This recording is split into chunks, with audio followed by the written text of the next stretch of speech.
Again, I informed the Speaker and asked clearance about the instructions ng Pangulo. At ang sabi niya, wala tayong magagawa. Kaya po nagtataka ako kung bakit sinasabi ni Pangulo na hindi niya makilala ang budget, samantalang lahat na binawas at dinagdag sa mga ahensya ng gobyerno ay humihingi ng approval sa kanya si Sec. Mina Pangandaman. Bago namin ginawa o tinapos ni Senator Chis Escudero during the BICAM. Sinabi pa ni Sec. Mina, everything is cleared with the President, basta importante, pasok ang pondo na request ng Pangulo. The following day, sinabi ni Sec. Mina, approve na si Presidente BBM sa lahat na binawasan na ahensya. Masaya na ang Pangulo dahil naipasok ang gusto niyang 100 billion insertion.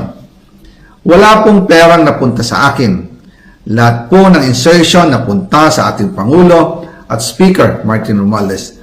Ako lang at ang aking mga tao, sila Paul Estrada, Mark Tiksay, at ang aking mga security ang nag-deliver papunta sa bahay nila Pangulong Bongbong Marcos at Speaker Martin Romualdez sa North Forbes Park, South Forbes Park hanggang sa Malacanang.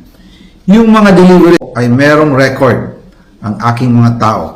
Totoo po yung sinasabi ni Orly Gutesa na nag-deliver siya sa Forbes Park. Totoo din po ang sinasabi ni Orly Gutesa na nag-deliver siya sa Malacanang nung siya ay nasa Senado. Para mapatunayan ang mga litrato na deliveries ay ilalabas ko po together with this video.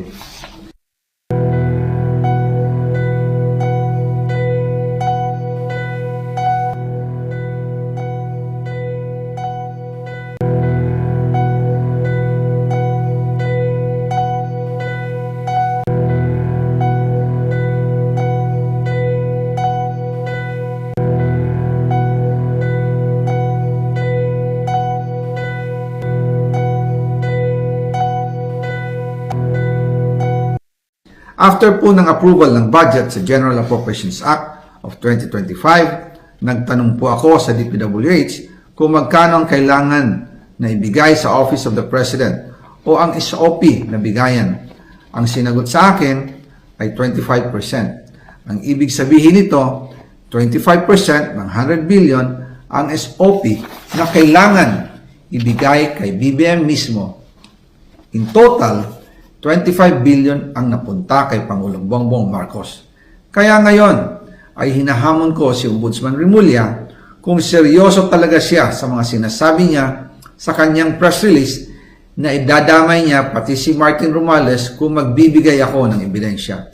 Patunayan niya ngayon ang pronouncement niya. Imbestigahan niya ang fraternity Brad at ang kanyang kaibigan na si Speaker Martin Romualdez kung talagang tutupad siya sa tungkulin niya. Imbestigahan din niya si President Bongbong Marcos. Sabi nga ni BBM nung SONA, let's do it right at mahiya naman kayo, hindi po ba? Nananawagan din po ako sa Senado na imbestigahan ang 100 billion insertion ni Presidente. Alam ko po na hindi gagawin ni Ombudsman Remulla ang hamon ko.